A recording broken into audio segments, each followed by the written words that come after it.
Hello my dear students, I hope that you all are doing great. दोस्तों, इस video के अंदर हम MHI 111 यानी कि अर्बनाइजेशन इन इंडिया का जो सेकेंड पेपर है उसके कुछ इंपॉर्टेंट क्वेश्चंस को विद देयर आंसर्स डिस्कस करने वाले हैं। तो अगर आप हमारे चैनल पे नए हैं तो चैनल को ज़रूर सब्सक्राइब कर लेना, और अगर अभी तक आपने अपने लिए इसका जो गेस्ट पेपर है MHI 111 का वो परचेज़ नहीं किया है तो आप इस नंबर पे मेरी टीम को व्हाट्सएप कर सकते हैं और अपना MHI 111 का जो गेस्ट पेपर है उसे परचेज कर सकते हैं। ओके, नाउ क्वेश्चन नंबर 1 पे चलेंगे। The new capital cities that developed in the 14th and 15th century were benefited by the decline of Delhi सल्तनत।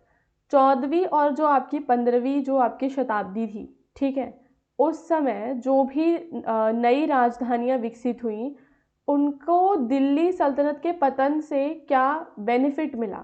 ठीक है, तो हम यहाँ पे हमें क्या बताना है, एक सेकेंड, 14th और 15th, ठीक है, ओ गॉड, 14th और 15th सेंचुरी से रिलेटेड क्वेश्चन है।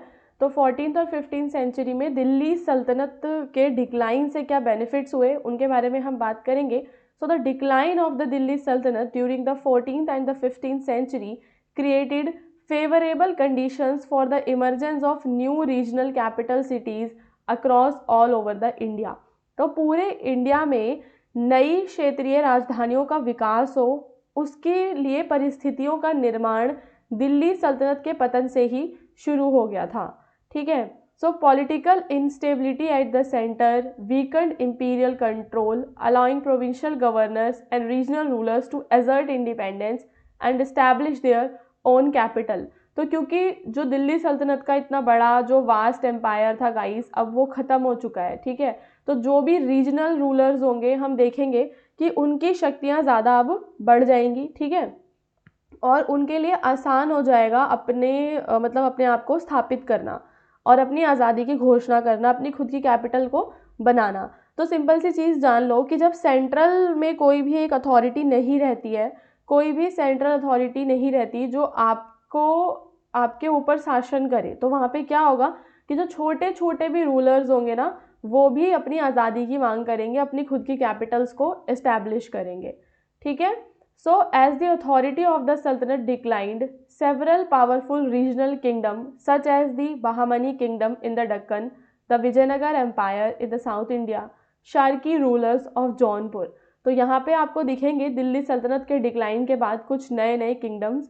ठीक है, तो सल्तनत की सत्ता कमज़ोर होने के साथ ही दक्कन में बहमानी राज्य, दक्षिण भारत में विजयनगर साम्राज्य तथा जौनपुर के शर्की शासकों जैसे कई शक्तिशाली क्षेत्रीय राज्य उभरकर सामने आए। इन शासकों ने अपनी राजनीतिक शक्ति, प्रशासनिक क्षमता और सांस्कृतिक पहचान को प्रदर्शित करने के लिए नई राजधानियों का निर्माण किया। मतलब कि अपनी खुद की जो उनकी पावर है उसको डिस्प्ले करने के लिए, अपनी स्ट्रेंथ को डिस्प्ले करने के लिए, है ना, अपनी आइडेंटिटी को डिस्प्ले करने के लिए उन्होंने क्या करी, न्यू कैपिटल सिटीज़ का निर्माण किया। एंड जो पूरा आप देखते हो कि डिक्लाइन होता है, सो दिल्ली के प्रभुत्व के पतन से व्यापारिक मार्ग और संसाधन क्षेत्रीय केंद्रों की ओर मुड़ गए। इन नई राजधानियों को व्यापारिक गतिविधियों में वृद्धि, कारीगरों, विद्वानों, व्यापारियों और सैनिकों के प्रवास का लाभ मिला। तो आपके जो भी न्यू कैपिटल्स आएंगे उन्हें कई क्या क्या बेनिफिट्स होंगे, कमर्शियल एक्टिविटीज़ का बेनिफिट हो गया, मर्चेंट्स का, सोल्जर्स का, इन सब से उन्हें बेनिफिट मिलेगा, जहाँ से आप देखोगे कि अर्बन ग्रोथ की शुरुआत होगी और इकोनॉमिक प्रॉस्पेरिटी की शुरुआत होगी। Further more these cities became centres of cultural and architectural innovation. Distinct regional style of architecture रहेगा, क्योंकि अब अपने अपने रूलर्स हैं तो अपने हिसाब से वो अपना आर्किटेक्चर डेवलप करवाएंगे। ठीक है, अपनी लिटरेचर लिखवाएंगे। तो जो अब पहले दिल्ली सल्तनत का पूरा इन्फ्लुएंस चल रहा था, अभी तक जो दिल्ली सल्तनत एक इम्पॉर्टेंट रोल प्ले कर रहा था, वो सारी चीज़ें ख़त्म हो रही हैं और हमें रीजनल किंगडम्स देखने के लिए मिल रहे हैं। और इन रीजनल किंगडम्स का अपना आर्किटेक्चर है, अपनी आर्ट एंड लैंग्वेजेस हैं, ये सारी चीज़ें हैं। ठीक है, so the decline of the Delhi Sultanate played a significant role in the rise of new capital cities in the 14th and 15th centuries by enabling political autonomy, economic growth and cultural diversification in regional polities।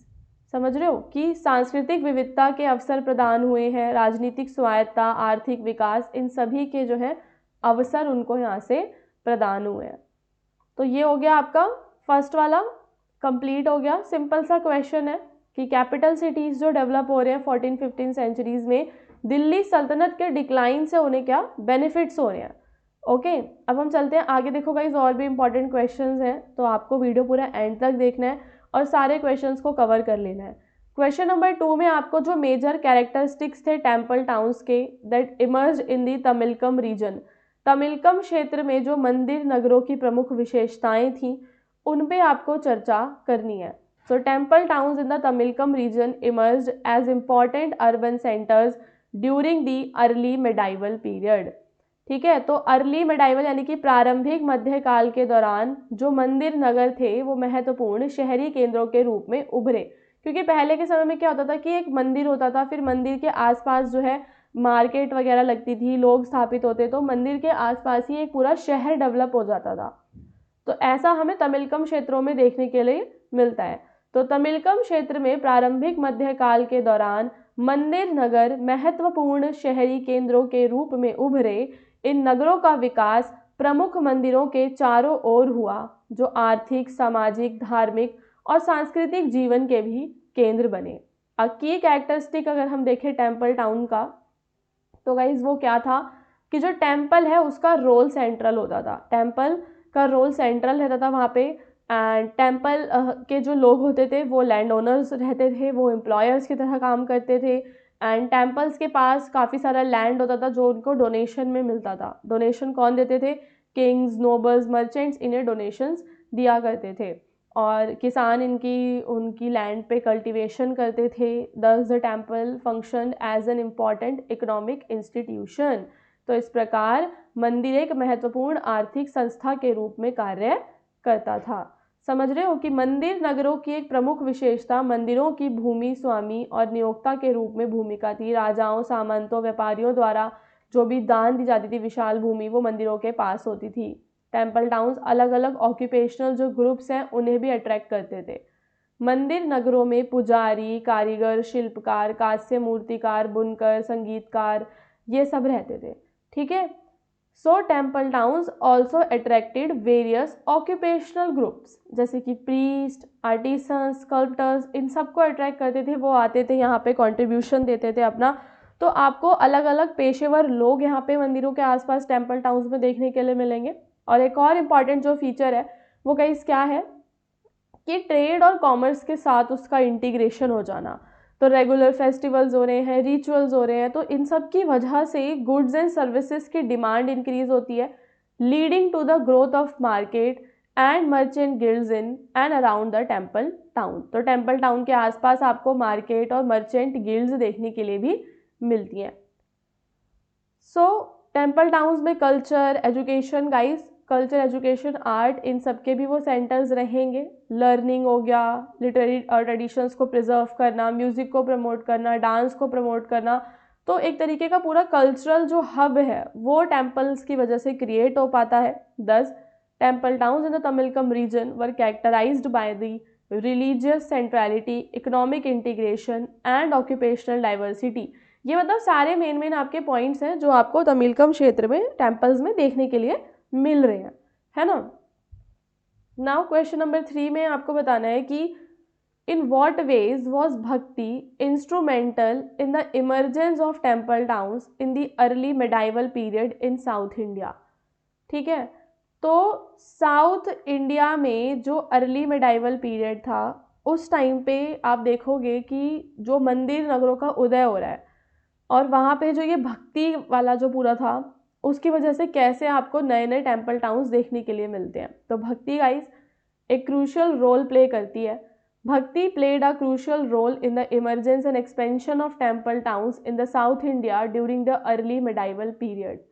Temple towns के expansion में south India में भक्ति का जो पूरा role है वो काफ़ी ज़्यादा इम्पॉर्टेंट है, क्योंकि जो ये पूरा एक डिवोशनल मूवमेंट था, तो भक्ति ने मंदिर केंद्रित उपासना को लोकप्रिय बनाया, जिससे मंदिर धार्मिक, सामाजिक और आर्थिक जीवन के केंद्र बन जाते हैं। जो हमारे भक्ति संत थे जैसे कि नयनार और जो अलवर हैं, इन्होंने विष्णु शिवा जो आपके गॉड्स हैं उनके प्रति पर्सनल डिवोशन को बढ़ावा दिया, और पूरे पिलग्रिमेज और सेक्रेट जो साइट्स हैं वहाँ पे प्रमोट किया लोगों को, उनके जो हिम्स होते थे वो मतलब इन प्लेसेस की इम्पोर्टेंस वगैरह के बारे में हमें उनसे पता चलता है। तो नयनार और अलवर जैसे भक्ति संतों ने शिव और विष्णु के प्रति व्यक्तिगत भक्ति पर बल दिया तथा पवित्र स्थलों की तीर्थ यात्रा को बढ़ावा दिया। उनके भजनों ने विशिष्ट स्थानों को पवित्र बनाया, जिससे इन क्षेत्रों का धार्मिक महत्व बढ़ा और मंदिरों के आसपास बस्तियों का विकास हुआ। तो देखो, कोई भी जो भजन वगैरह होते हैं उनके माध्यम से भी हमें कुछ स्थानों की इम्पोर्टेंस के बारे में पता चलता है, ठीक है, कि कौन से ऐसे लोकेशंस हैं जो काफ़ी पवित्र हैं, तीर्थ यात्रा कहाँ कहाँ होती है। तो अलवर और नयनार जो संत थे गाइज आपके, वो इन चीज़ों को बढ़ावा देते थे। तो भक्ति का रोल इम्पॉर्टेंट है, क्योंकि भक्ति आपका एक पूरा डिवोशनल मूवमेंट था। इसके बाद जो भक्ति है उसने रॉयल जो पैट्रनेज है टेम्पल्स का, bhakti also encouraged royal patronage of temple towns. Rulers donated land, wealth and resources to temples to gain religious legitimacy and popular support. तो धर्म को अपना जो एक होता है ना कि वैधता, अपनी वैधता को स्थापित करने के लिए और जनता का समर्थन पाने के लिए ये यहाँ पे इम्पॉर्टेंट हो जाता है। तो भक्ति आंदोलन ने मंदिरों को शाही संरक्षण भी दिलाया। शासकों ने धार्मिक वैधता और जन समर्थन प्राप्त करने के लिए मंदिरों को भूमि, धन और संसाधन का दान दिया। इन दोनों से मंदिर आर्थिक संस्थाओं के रूप में सशक्त हुए और मंदिर नगरों का जो पूरा विकास है गाइस वो यहाँ पे संभव हो पाता है, ठीक है। द इंक्लूसिव नेचर ऑफ भक्ति जो पूरा है कि वो अलग अलग सोशल ग्रुप्स को भी भक्ति में इंक्लूड किया जाता है, यानी कि वहाँ पे कोई कास्टिज्म आपको नहीं देखने के लिए मिलता। तो भक्ति की समावेशी जो प्रकृति है उसने विभिन्न सामाजिक वर्गों को मंदिर की गतिविधियों से जोड़ा। कारीगरों, व्यापारियों, संगीतकारों, पुजारियों की भागीदारी से पेशागत विशेषज्ञता बढ़ी और मंदिर परिसरों के आसपास शहरीकरण को बढ़ावा मिला। रेगुलर फेस्टिवल्स होते थे, रिचुअल्स हुआ करते थे। तो वो भक्ति के साथ साथ जो कमर्शियल एक्टिविटीज़ हैं वो भी साथ साथ में बढ़ रही हैं, गुड्स एंड सर्विस की डिमांड बढ़ रही है, जैसे कि हमने ऊपर वाले क्वेश्चन में भी अभी पढ़ा था। तो ओवरऑल हम देखें तो guys bhakti was instrumental in shaping the temple towns by enhancing religious significance, promoting royal patronage and integrating social groups को इंटीग्रेट करके भक्ति ने यहाँ पे पूरी एक निर्णायक भूमिका निभाई है। ओके, नाउ क्वेश्चन नंबर 4 पे चलेंगे। So why is the study of only material और physical aspect of the city inadequate in understanding urban history. कि जब हमें शहरी इतिहास को समझना है तो जो भी हमें मटीरियल चीज़ें मिलती हैं या जो फिज़िकल आपको आर्कियोलॉजिकल पूरी चीज़ें मिलती हैं वो काफ़ी नहीं होती किसी भी अर्बन हिस्ट्री को लिखने में, उसको समझने में। समझ रहे हो कि अगर आपको पूरा शहरी इतिहास को समझना है तो आपकी जो भौतिक सामग्री है केवल आप उनका अध्ययन करोगे तो क्या आप पूरा समझ पाओगे? नहीं समझ पाओगे, क्योंकि आप समाज की संरचना नहीं समझ सकते ना, उससे आपको एक कंप्लीट पिक्चर नहीं वहाँ पे मिलेगी। तो urban history is a comprehensive field that goes beyond the physical structures. Urban history में गाइस केवल फिजिकल स्ट्रक्चर्स नहीं रहते, उसमें सोशल, इकोनॉमिक, पॉलिटिकल और कल्चरल जो डायमेंशंस है ना उनकी भी स्टडी की जाती है। So hence studying only material remains. तो अगर आप केवल फिजिकल ये जो मटीरियल रिमेन्स है इनकी स्टडी करते हो तो वो आपको एक पार्शल और इनकम्प्लीट पिक्चर देता है अर्बन लाइफ की। नाउ इसकी लिमिटेशंस को देखते हैं। तो सबसे ज़्यादा कि ये आपको उस समय का जो समाज है ना, उस समय के समाज के बारे में, जाति के बारे में, जेंडर रोल्स के बारे में आपको मटीरियल रिमेन्स से पता नहीं चलेगा। समझ रहे हो, है ना। तो भौतिक अवशेष नगरों में जो भी सामाजिक पदानुक्रम था, जातिगत विभाजन था, उस सब के बारे में वो स्पष्ट नहीं करेगा। और आप अगर सिटीज़ को अच्छे से उस नहीं समझ पाओगे, जो भी इकोनॉमिक एक्टिविटीज़ होती हैं, तो बिल्डिंग्स और आर्टिफैक्ट्स जो होते हैं वो पूरा ट्रेड नेटवर्क अच्छे से रिवील नहीं कर पाते, लेबर सिस्टम को वो रिवील नहीं कर पाते हैं, क्योंकि इकोनॉमिक प्रोसेसेस में मतलब आपको फिजिकल एविडेंस ज़्यादा नहीं देखने के लिए मिलता। इसके बाद वहाँ की जो पावर रिलेशंस थे, एडमिनिस्ट्रेशन कैसा था, वो सब भी आपको यहाँ से पता नहीं चल पाता। तो नगर शासन, सत्ता संबंध और प्रशासनिक तंत्र हमेशा भौतिक संरचना में दिखाई नहीं देते। Text, inscription and records are essential to understand political control and authority. तो यहाँ पे अगर आपको पूरी पॉलिटिकल अथॉरिटी को समझना है तो इंस्क्रिप्शन, लिखे हुए रिकॉर्ड्स, ये सब भी होने चाहिए। केवल जो मटेरियल रिमेन्स हैं उनसे आपको पता नहीं चलेगा कि कोई खाली आपको एक बिल्डिंग मिल जाती है तो उस बिल्डिंग से आप क्या क्या पता लगा लोगे अर्बन हिस्ट्री की, उसके पूरे इतिहास के बारे में। तो वहाँ पे दूसरी जो चीज़ें होती हैं वो भी काफ़ी ज़्यादा महत्वपूर्ण होती हैं। इसके बाद इसके कल्चरल और आइडियोलॉजिकल डायमेंशंस भी होते हैं। तो धर्म, विश्वास, अनुष्ठान, ये सब के बारे में भी आपको नहीं पता चलेगा। एंड ये फुली आपको यहाँ पे जो है इन पक्षों को केवल भौतिक अवशेषों के आधार पर पूरी तरह पुनर्निर्मित नहीं किया जा सकता। डायनेमिक एंड जो आपकी सिटीज़ होती है ना, उनका नेचर भी देखो चेंजिंग होता है। तो मटेरियल जो एविडेंसेस होते हैं वो केवल एक स्टैटिक मूवमेंट के बारे में बताते हैं, पर एक लॉन्ग टर्म जो पूरी प्रोसेस है वो आपको मटेरियल रिमेन्स में नहीं मिलती। सो इन द कंक्लूजन आप बताएंगे कि cities guys they are not only the physical entity, but वो एक पूरा लिविंग सोशल सिस्टम होता था।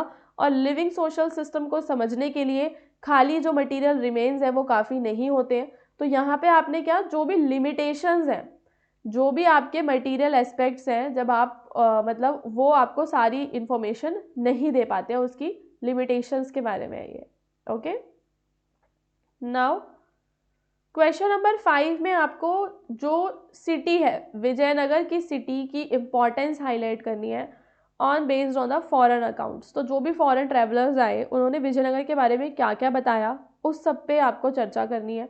तो विदेशी यात्रियों के विवरण विजयनगर के राजनीतिक, आर्थिक और सामाजिक सांस्कृतिक महत्व को समझने के लिए काफ़ी ज़्यादा क्या है, मूल्यवान है। They are very valuable. Visitors like Domingo Paes, Fernao Nuniz, Abdul Razzaq, Niccolo Conti, इन सभी ने विजयनगर को दर्शाया कि ये बहुत ही ज़्यादा स्प्लेंडेड और प्रॉस्पेरस सिटी थी ऑफ द मिडाइवल वर्ल्ड। ठीक है, तो इन सभी यात्रियों ने विजयनगर को मध्यकालीन विश्व के सबसे भव्य और समृद्ध नगरों में से एक बताया है। अब्दुल रज़ाक जो हैं पर्शियन थे और वो विजयनगर को एज अ सिटी बताते हैं कि आज तक उन्होंने कभी भी इतनी well planned city, massive fortification के साथ नहीं देखी। And he highlighted the city security, पूरा एफिशिएंट सिस्टम के बारे में भी बताते हैं कि जो प्रशासन कितना कुशल था। वहीं जो आपके डोमिंगो पैज हैं और फर्नाओ न्यूनीज, वो भी पुर्तगाली ट्रैवलर्स थे जिन्होंने इस सिटी की वेल्थ, ठीक है, यहाँ की वेल्थ और इनके जो रॉयल कोर्ट का ग्रैंड्योर है पूरा, उसको डिस्क्राइब किया। They describe the Kings palace, festivals, military strength, ये सब। ठीक है, तो पुर्तगाली यात्रियों डोमिंगो पैस और फर्नाओ नूनीज ने नगर की अपार संपन्नता और शाही दरबार की भव्यता पर प्रकाश डाला। उन्होंने राजा के महल, उत्सवों और सैन्य शक्ति का वर्णन किया जो विजयनगर की राजनीतिक शक्ति के प्रभुत्व को दर्शाता है। तो यहाँ पे आपने पहले ही बता देना है कि कौन कौन से आपके ट्रैवलर्स हैं, देन आप एक एक करके थोड़ा बहुत उन सब के बारे में बताएंगे। फॉरेन अकाउंट्स पूरा हाईलाइट करते हैं। जो विजयनगर है वो एक मेजर सेंटर है ट्रेड का और कॉमर्स का। ये हमें कैसे पता लगता है, विदेशी विवरणों से ही हमें पता चलता है। तो विदेशी विवरणों में विजयनगर को व्यापार और वाणिज्य के एक प्रमुख केंद्र के रूप में दर्शाया गया है। यह नगर आंतरिक और समुद्री व्यापार मार्गों से जुड़ा हुआ था तथा यहाँ बहुमूल्य रत्नों, वस्त्रों, मसालों और कृषि उत्पादों की प्रचुरता थी। ट्रैवलर्स ने नोटेड किया कि जो पूरी सिटी है ये कल्चरल और रिलीजियस इसका काफ़ी ज़्यादा सिग्निफिकेंस रहा। यहाँ पे कई सारे टेम्पल्स हैं, यहाँ पे वेरियस फेस्टिवल सेलिब्रेट किए जाते हैं, आर्ट एंड आर्किटेक्चर यहाँ पे काफ़ी अच्छा है, म्यूज़िक, लर्निंग, ये सब मिल के जो विजयनगर है एक बहुत ही ज़्यादा वाइब्रेंट कल्चरल सेंटर था, एक सजीव सांस्कृतिक केंद्र था। Thus on the basis of the foreign accounts Vijayanagar एक आपको powerful political capital, commercial hub देखने के लिए मिलती है। ओके, इसके बाद है comment upon the responses of merchant and trading communities towards the process of urbanization। Urbanization की जो पूरी प्रोसेस है उसमें मर्चेंट यानी कि व्यापारियों का, ट्रेडिंग कम्युनिटीज़ का क्या रोल होता है। तो urbanization in regional polities especially during the medieval period lead to the significant changes in the economy, society and the administration. तो आप क्या देखते हो कि जो शहरीकरण हो रहा है, जो शहरीकरण हो रहा है मेडाइवल पीरियड में, उसकी वजह से आपको इकोनॉमी में, सोसाइटी में, एडमिनिस्ट्रेशन में, हर जगह आपको बड़े बड़े बदलाव देखने के लिए मिलते हैं। तो क्षेत्रीय राजतंत्रों में शहरीकरण की प्रक्रिया ने आर्थिक, सामाजिक और प्रशासनिक परिवर्तनों को जन्म दिया। व्यापारियों और व्यापारी समुदायों ने इसमें सक्रिय भूमिका निभाई और विभिन्न प्रकार से प्रतिक्रिया दी। जैसे कि ट्रेड को इन्होंने काफ़ी एक्सपेंड कर दिया। ठीक है, क्या कि जो भी आपका अर्बनाइजेशन था, शहरीकरण जो था, उसकी जो पूरी प्रक्रिया थी, तो वहाँ पे उसमें आपके जो व्यापारी हैं और जो आपके व्यापारी समुदाय हैं, उनका क्या रोल है, एक तरीके से वो आप यहाँ पे बता रहे हैं। तो देखो, मर्चेंट्स ने अर्बनाइजेशन को हमेशा ही वेलकम किया। मर्चेंट्स की वजह से ही टाउन्स ग्रो हुए, मार्केट्स ग्रो हुई। तो व्यापारियों ने शहरीकरण का स्वागत किया, क्योंकि इससे नगरों, बाज़ारों और व्यापारी केंद्रों का विकास हुआ और व्यापार के अवसर बढ़े। ट्रेडिंग कम्युनिटीज़ आपकी आई, जिन्होंने अपने आप को गिल्ड्स यानी कि श्रेणीज़ में बांट लिया था, जैसे कि आपने पहले भी अपने पेपर्स में पढ़ा होगा। तो व्यापारी समुदायों ने अपने हितों की रक्षा, व्यापार नियंत्रण और सामूहिक शक्ति के लिए श्रेणियों यानी कि गिल्डों का गठन किया। शहरी संस्थाओं को पूरा संरक्षण यहाँ पे मिला हुआ था। तो व्यापारियों ने मंदिरों, बाजारों, धर्मशालाओं और जलाशयों के निर्माण में योगदान दिया, जिससे शहरी जीवन सुदृढ़ हुआ। और मैनी जो मर्चेंट्स थे, उन्होंने गाइस काफ़ी ज़्यादा जो क्लोज रिलेशंस थे रीजनल रूलर्स के साथ, वो बनाए। व्यापारियों के हमेशा ही रूलर्स के साथ रिलेशनशिप्स अच्छे होते थे, समाज में गतिशीलता और प्रतिष्ठा और रहती थी। तो अर्बनाइजेशन की वजह से जो आपके व्यापारी थे, उन्हें समाज में प्रेस्टीज हासिल हुआ, उनका पॉलिटिकल इन्फ्लुएंस बढ़ा। और मर्चेंट्स हमेशा रिलीजियस इंस्टीट्यूशंस को सपोर्ट करते थे, जैसे कि आर्ट हो गया आपका, कल्चरल सोसाइटीज़, इन सभी को वो सपोर्ट करते थे। तो ये आपके 5-6 पॉइंट्स हो जाएंगे, जिसमें आप बताएंगे कि जो मर्चेंट्स का पूरा रोल रहा अर्बनाइजेशन में, वो क्या रहा, कैसे उन्होंने ट्रेड एंड कॉमर्स को इंक्रीज़ करवाया, उनकी गिल्ड्स के क्या रोल रहते थे, और जो पैटर्नेज वो प्रोवाइड कर रहे थे टेम्पल्स को, मार्केट्स को, उससे अर्बन लाइफ को स्ट्रेंथ प्रोवाइड हो रही थी, मजबूती प्रोवाइड हो रही थी, समझ रहे हो, और राज्य के साथ उनके संबंध अच्छे रहा करते थे।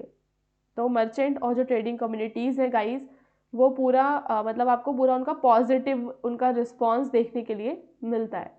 तो व्यापारियों और व्यापार समुदायों ने शहरीकरण की प्रक्रिया को सामान्यतः सकारात्मक रूप से अपनाया, क्योंकि इससे व्यापार संपन्नता और सामाजिक प्रतिष्ठा बढ़ी थी।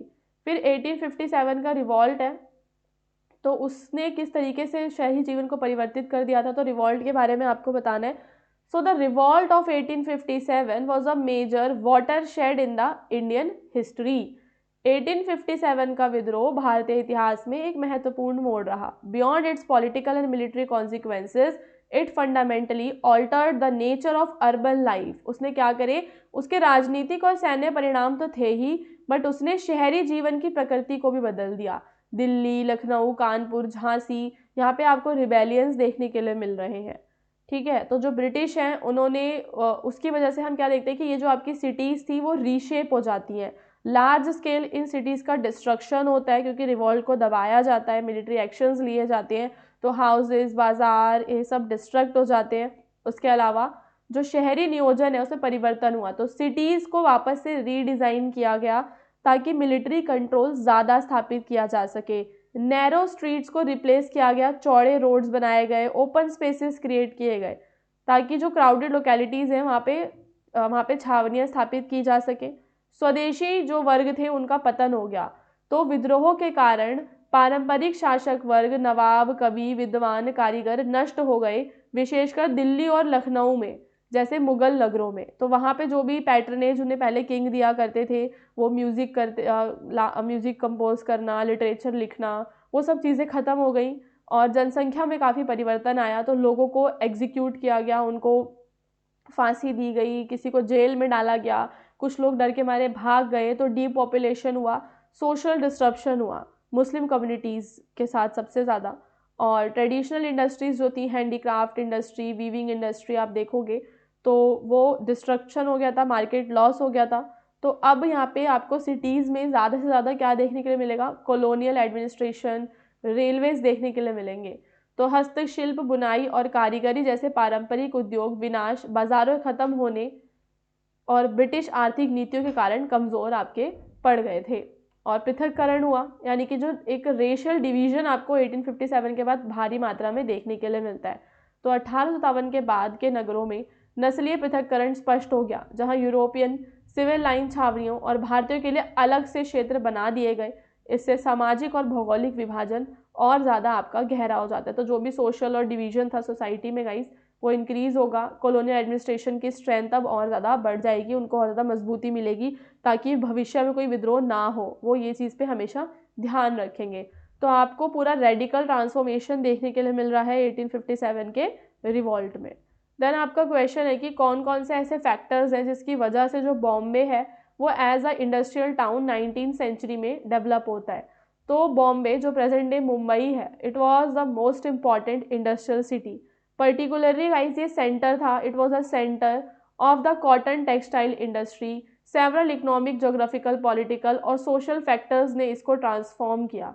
तो इसके पीछे कई आर्थिक, भौगोलिक और राजनीतिक सामाजिक कारण रहे, जैसे कि इसकी लोकेशन काफ़ी अच्छी थी क्योंकि वो एक डीप वाटर हार्बर था and it was ideal. Bombay was ideal for the international trade. उसकी कोस्टल लोकेशन थी तो इम्पोर्ट एक्सपोर्ट हो पाता था, रॉ मटेरियल उपलब्ध था। तो Bombay was close to the cotton growing region of the western India, जैसे कि दक्कन और गुजरात में, वहाँ से वो कॉटन लेते थे और फिर उसको एक्सपोर्ट करते थे। परिवहन और संचार का विकास जो है आपको बॉम्बे में देखने के लिए मिलेगा।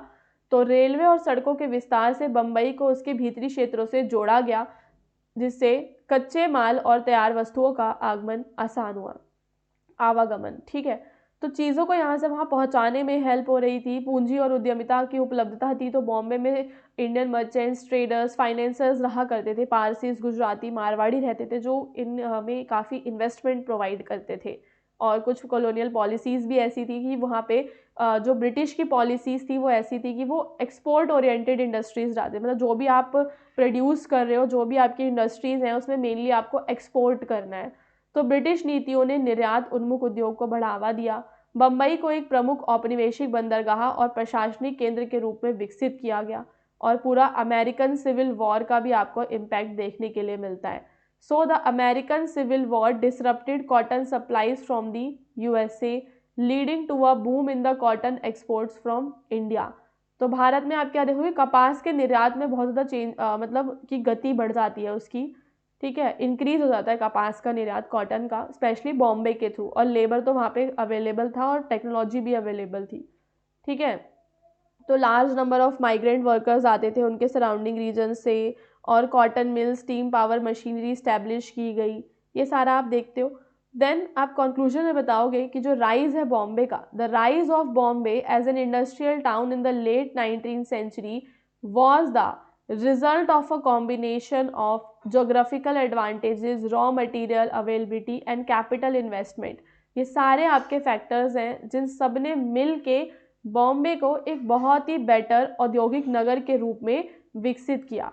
एंड इन सभी कारकों ने मिलकर बम्बई को भारत की औद्योगिक और वाणिज्यिक राजधानी बना दिया।